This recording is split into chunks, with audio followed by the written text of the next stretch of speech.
अच्छा, अब हम आगे चलते हैं, अपनी डेफिनेशंस को देखते हैं।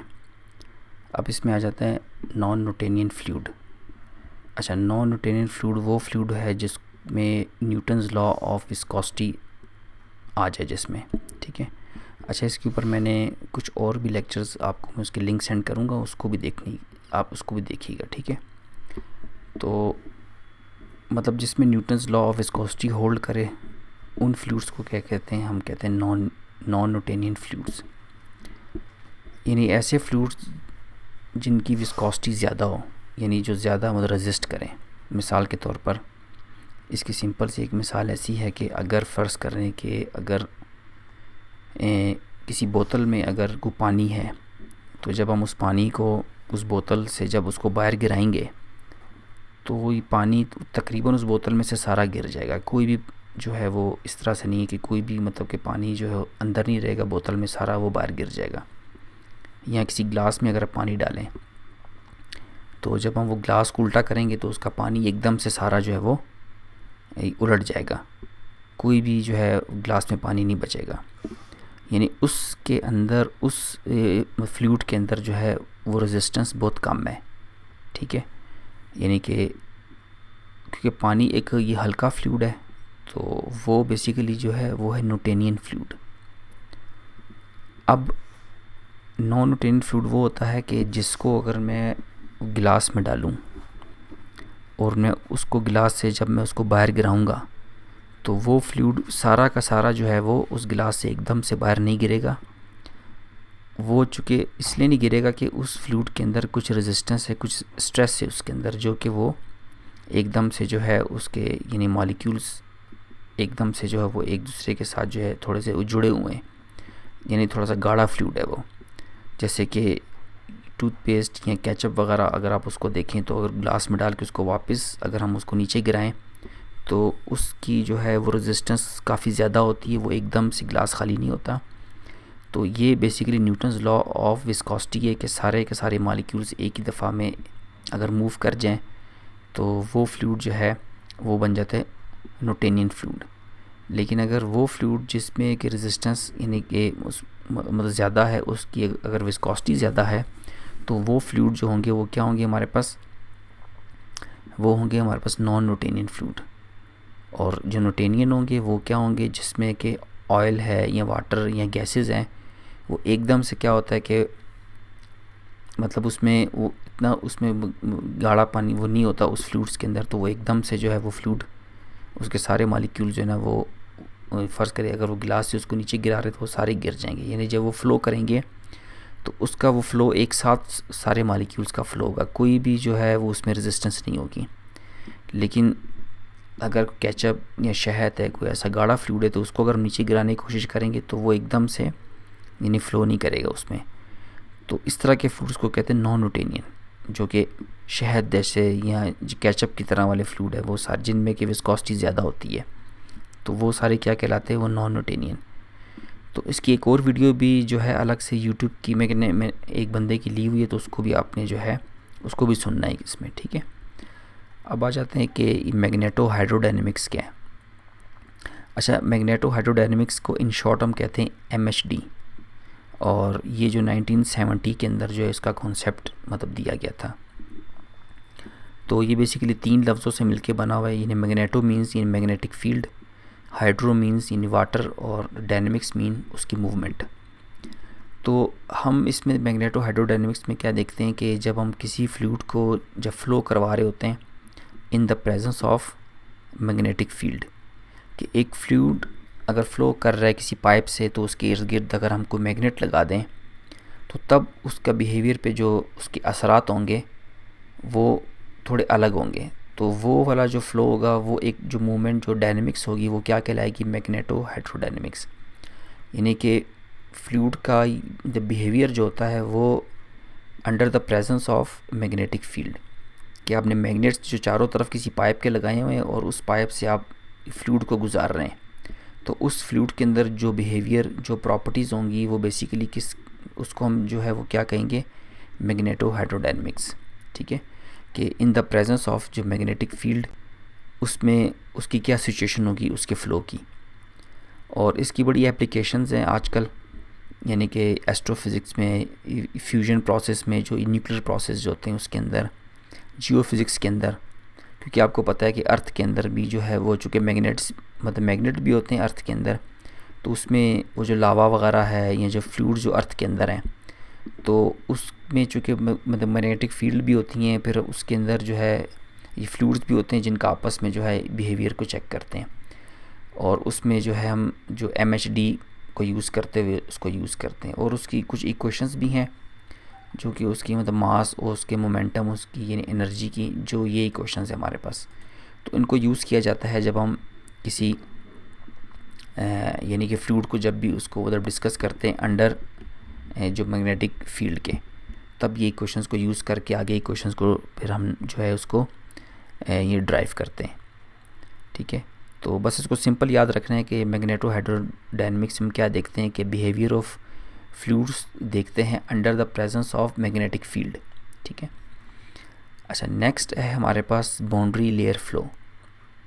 बाउंड्री लेयर फ़्लो जो है उसका आइडिया जो है वो एक साइंटिस्ट था प्रेंडल, उसने जो है 1904 में दिया था, 1904 में, यानी फ्लूइड मैकेनिक्स के अंदर। अच्छा ये होता क्या है, मिसाल के तौर पर एक नदी है, उसमें से पानी गुज़र रहा है, ठीक है, और जो पानी का फ़्लो है वो बिल्कुल क्या है, ये फ्री स्ट्रीम है, मतलब वो बिल्कुल फ्री अंदाज में वो गुज़र रहा है पानी। अगर कोई बच्चा फ़र्ज़ करें उसमें एक बड़ा पत्थर रख दे उस पानी के फ़्लो में, यानी कि जो पानी गुज़र रहा है बिल्कुल फ़्लो के साथ बिल्कुल स्ट्रेट, उसमें वो कोई बड़ा सा पत्थर रख दे अगर, ठीक है, अब इसका मतलब ये हुआ कि वो जो फ़्लो था उसके बीच में क्या आ गया, एक जो पत्थर आ गया, एक बॉडी आ गई। अब वो जो फ़्लो जो है वो उस पत्थर से वो टकरा के गुज़रेगा, यानी पानी का फ़्लो या किसी भी यानी फ्लूइड का फ़्लो जो है, तो पत्थर के नज़दीक जो उसके फ्लूइड्स पार्टिकल होंगे उनका मोशन थोड़ा सा क्या हो जाएगा, स्लो हो जाएगा, और जितना वो पत्थर से दूर होते जाएंगे, मतलब कि वो फ्लूइड जो पत्थर से थोड़ा सा मतलब दूर होगा उसका फ़्लो जो है वो बिल्कुल फास्ट रहेगा, लेकिन उसके वो मतलब नज़दीक जो पार्टिकल्स होंगे यानी फ्लूइड के, उनका जो मोशन क्या होगा, थोड़ा सा वो होगा, यानी कम हो जाएगा। अगर इसको थोड़ा सा माइक्रोस्कोपिक तरीके से देखा जाए तो बिल्कुल उसकी जो पत्थर की जो वॉल है उसके साथ हो सकता है कुछ पार्टिकल उसके चिपक भी जाएं, तो बेसिकली चिपकेंगे, थोड़े से ऊपर वाले जो हैं वो थोड़ा सा और कम होंगे, और ऊपर जाएंगे थोड़ा सा और ज़्यादा होंगे उसकी मतलब रफ्तार जो है ना उसकी मतलब फ्लूइड की, तो उसकी वो जो रफ्तार पत्थर से जैसे जैसे दूर होते जाएंगे वैसे वैसे उसकी रफ्तार वापस सही होती जाएगी, लेकिन पत्थर के नज़दीक जो उसकी फ़्लो की जो रफ्तार होगी, उसकी जो वेलोसिटी होगी वो थोड़ी कम होगी, तो वो जो कम होते होते फिर आस्ता आस्ता वो ज़्यादा होती जाती है उसकी वेलोसिटी। ये एक बेसिकली लेयर बनती है पूरी, जिसको हम कहते हैं बाउंड्री लेयर फ़्लो। तो यानी कोई भी सॉलिड अगर आप किसी लिक्विड में डालें और उसके ऊपर जब कोई फोर्स लगाएंगे तो वो बेसिकली वो सॉलिड के करीब जो होगा उसका जो फ़्लो होगा वो थोड़ा सा कम होगा, और सॉलिड से आगे जैसे जैसे हम बढ़ते जाएंगे तो फ़्लो उसका इंक्रीज़ हो जाएगा, अपने वापस उसी रफ्तार पे आ जाएगा। तो इसकी भी कुछ वीडियोस अलग से मैंने, एक ये वीडियो तो मेरी अपनी है, लेकिन जो और वीडियो भी मैं आपको उसके बारे में बताऊंगा कि बाउंड्री लेयर को थोड़ा अच्छा समझने के लिए उनको भी आपने देखना है, ठीक है। और वो जो लेक्चर्स जो दिए हुए थे मैंने आपको, उसमें भी बाउंड्री लेयर का जिक्र उसने किया, उसको भी आपने सुनना है। तो बेसिकली ये बड़ी सिंपल चीज़ है कि अगर कोई फ्लूइड के अंदर अगर हम सॉलिड पार्टिकल रखते हैं, कोई सॉलिड बॉडी रखते हैं, तो उसके वो करीब से जब फ़्लो गुजरता है तो उसकी जो मूवमेंट में फ़र्क आता है वो हल्की हो जाती है, लेकिन जैसे जैसे उस बॉडी से हम दूर जाते हैं तो हमारी मूवमेंट जो है यानी फ्लूइड की वो अपनी उसी रफ्तार पे रहती है। तो बेसिकली वो जो स्लो से वो फास्ट होने वाले का जो वो डिफरेंस है वो बेसिकली एक लेयर होती है कि भी इस लेयर में यहाँ तक इतना मतलब उसने फ़्लो इतना कम हुआ है, फिर इतना ज़्यादा, फिर इतना ज़्यादा। तो ये बेसिकली आइडिया क्या है, ये बाउंड्री लेयर फ़्लो है। तो इसमें फिर थोड़ी सी जो भी आपने इसकी कुछ अगर वो तफसील जो है वो ज़्यादा अच्छी आपको फिर उन वीडियोस में भी समझ आ जाएगी। अच्छा, ये जो विलियमसन फ्लूइड जो है ये भी एक ख़ास किस्म का फ्लूइड है, और इसको हमने आगे जब इसका चैप्टर आएगा उसमें मैं ज़्यादा अच्छे तरीके से फिर बताऊँगा। इसको फ़िलहाल मैं ना स्किप कर रहा हूँ यहाँ से, इस डेफिनेशन को सिर्फ, ठीक है। आगे चलते हैं। अब हमारे पास हीट ट्रांसफ़र है। हीट ट्रांसफ़र कितने तरीक़ों से हीट जो है वो एक जगह से दूसरी जगह जो है वो ये मूव करती है। हीट का जो है उसकी ट्रांसफ़र का जो है वो ये प्रिंसिपल होता है कि हीट जो हमेशा हॉट बॉडी से कोल्ड बॉडी की तरफ जाती है। जैसे खाना बनाते वक्त हम जैसे चम्मच को चलाते हैं तो वो चम्मच ऊपर से तो ठंडा होता है, लेकिन जो वो खाने के अंदर जो उसका मतलब जो चम्मच का हिस्सा होता है वो ज़्यादा गर्म होता है। और फिर आहिस्ता आहिस्ता क्या होता है कि वो खाने की जो हीट होती है, जो चम्मच की हीट जो कि उसके एंड पर होती है, वो आहिस्ता आहिस्ता हमारे हाथ की तरफ आती है। यानी कि हीट जो होती है वो कैसे फ़्लो करती है, हॉट टू कोल्ड की तरफ, ठीक है। तो हीट को जो है वो तकरीबन 3 तरह के उसके ट्रांसफ़र के मूड होते हैं कि हीट कैसे फ़्लो करती है। अच्छा, सबसे पहले तो ये है कि हमारे पास यानी हीट जो है उसका जो पहला मेथड जो है उसको कहते हैं कंडक्शन। कंडक्शन जो होती है वो क्या होता है, वो हीट ट्रांसफ़र का एक जो तरीक़ेकार है।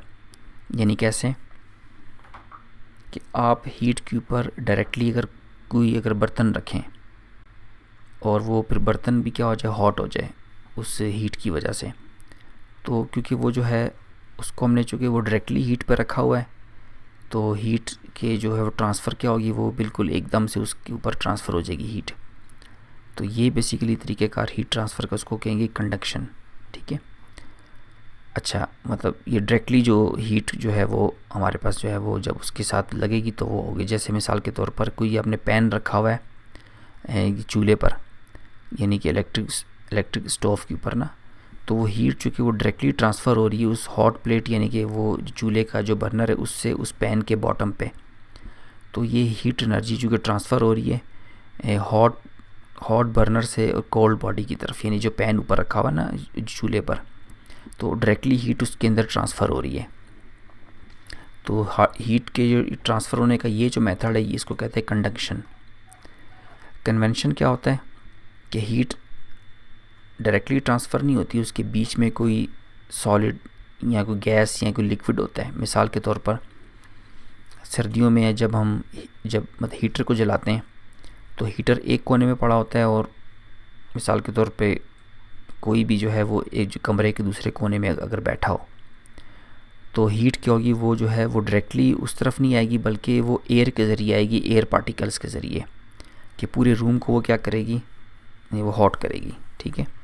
यानी कि एक जगह पे हीटर लगा हुआ है और वो एकदम से हीट चूँकि वो डायरेक्टली हीटर के साथ तो कोई भी नहीं बैठा होता, तो मिसाल के तौर पे कमरे में किसी और जगह पर कोई बैठा हुआ है तो हीट जो है वो एयर पार्टिकल्स के ज़रिए वहाँ तक ट्रांसफ़र करेगी। तो ये जो ट्रांसफ़र का तरीका होता है इसको कहते हैं कन्वेंशन, ठीक है। अच्छा, उसके अलावा एक हीट का जो तरीक़ाकार है वो है रेडिएशन। ये बड़ा आसान है कि मिसाल के तौर पर जैसे कि सूरज की जो हीट है वो हम तक चूँकि वो ज़मीन तक पहुँचती है तो उसके बीच में तो खला है सारा, तो फिर हीट कैसे ट्रांसफ़र होती है, तो इसमें हीट जो ट्रांसफ़र होती है वो किसके ज़रिए होती है, इलेक्ट्रोमैग्नेटिक वेव्स के ज़रिए या रेडिएशंस के ज़रिए। तो रेडिएशन के ज़रिए जो हीट ट्रांसफ़र होती है उसको कहते हैं रेडिएशन, ठीक है। जैसे कि फ्रॉम सन टू अर्थ जो हीट होती है वो ट्रैवल कैसे होती है, वो रेडिएशन के थ्रू होती है, क्योंकि बीच में तो वैक्यूम है, स्पेस है, तो स्पेस में तो कोई हवा नहीं होती, तो इसमें जो है वो इलेक्ट्रोमैग्नेटिक जो वेव्स होती हैं उनके ज़रिए हीट ट्रांसफ़र होती है। तो इस तरीके को हम कहते हैं रेडिएशन का तरीका हीट के ट्रांसफ़र होने का। तो हीट के 3 तरीक़ों से वो ट्रांसफ़र होती है। तो ये जो 3 तरीके हैं ये आपने थोड़े से पढ़ लेने हैं, ठीक है। फिर कुछ हम वो नंबर्स यूज़ करेंगे, कुछ कॉन्स्टेंट्स यूज़ करेंगे अपने इस थीसिस के अंदर, जिसमें 2 इम्पॉर्टेंट इसमें नंबर्स हैं। एक को कहते हैं रेनॉल्ड नंबर और एक को कहते हैं प्रेंडल नंबर। रेनॉल्ड नंबर होता है हमारे पास कि इसमें हमने फ़्लो को डिफ़ाइन करना होता है। इसमें आपने देखा होगा कि आपको पता होगा कि लेमिनार फ़्लो क्या होता है और टर्बुलेंट फ़्लो क्या होता है। तो अगर रेनॉल्ड नंबर की वैल्यू अगर कम होगी तो वो फ़्लो क्या होगा, उसमें जो फ़्लो बनेगा लिक्विड का या कोई भी मतलब फ्लूइड का, वो फ़्लो क्या होगा, लेमिनार। लेकिन अगर रेनॉल्ड नंबर की वैल्यू अगर मतलब ज़्यादा होगी तो उसमें जो फ़्लो बनेगा किसी भी लिक्विड का या किसी भी फ्लूइड का, तो वो बनेगा टर्बुलेंट। तो ये किस पे डिपेंड करता है? ये रेनॉल्ड नंबर पे डिपेंड करता है, और जिसमें कि हमारे पास यानी फ़्लो के बारे में हम इसमें वो बात करते हैं, ठीक है, कि it is the ratio of magnitude of inertial force to the viscous force in the fluid, ठीक है। बस ये कि उसमें बस ये याद रखना है कि रेनॉल्ड नंबर में जो है उसकी वैल्यू अगर कम होगी तो वो लेमिनार फ़्लो होगा, अगर ज़्यादा होगी तो टर्बुलेंट फ़्लो होगा। इतना ज़्यादा उसको डीप में ना याद रखें, ठीक है। तो ये बेसिकली किसको रिलेट करता है? लेमिनार और टर्बुलेंट फ़्लो को। इसकी मैथमेटिकल जो है वो ये फॉर्म है जिसको कि याद रखने की ज़रूरत नहीं है।